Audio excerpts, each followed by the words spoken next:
পাশের দোকান থেকে এই চকলেট কেকটা কিনে নিয়ে এসেছিলাম, আমার নেলের সঙ্গে একদম ম্যাচ হয়ে গেছে। কেকটা খুলেই দেখি একদম একটুখানি, তারপরে সেটাই খেয়ে নিলাম সকাল সকাল। তারপর গেছিলাম দুজন মিলে বিকেলের দিকে একটু হাঁটারিতে। প্রথমে স্টার্টার আইটেম অর্ডার করেছিলাম, আর এইদিকে ও অর্ডার করেছিল চিলি ফিশ গ্রেভি, আর এইদিকে চাউমিন। আর আমি কিন্তু খাইনি সেদিন, বিরিয়ানি ক্রেভিংস হচ্ছিল জন্য একটু বিরিয়ানি খেয়ে নিয়েছিলাম। খেতে খেতে গল্প করছিলাম, তারপরে খাওয়া দাওয়া কমপ্লিট করে বেরিয়ে পড়েছিলাম দুজন মিলে। বাড়ি চলে আসিনি ততক্ষণেও, গেছিলাম দাদার বাড়িতে।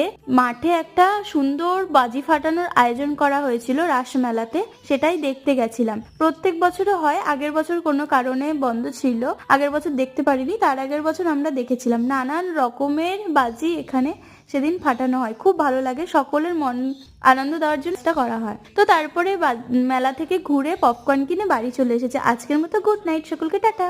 ভালো লাগলে একটা লাইক করে দিও।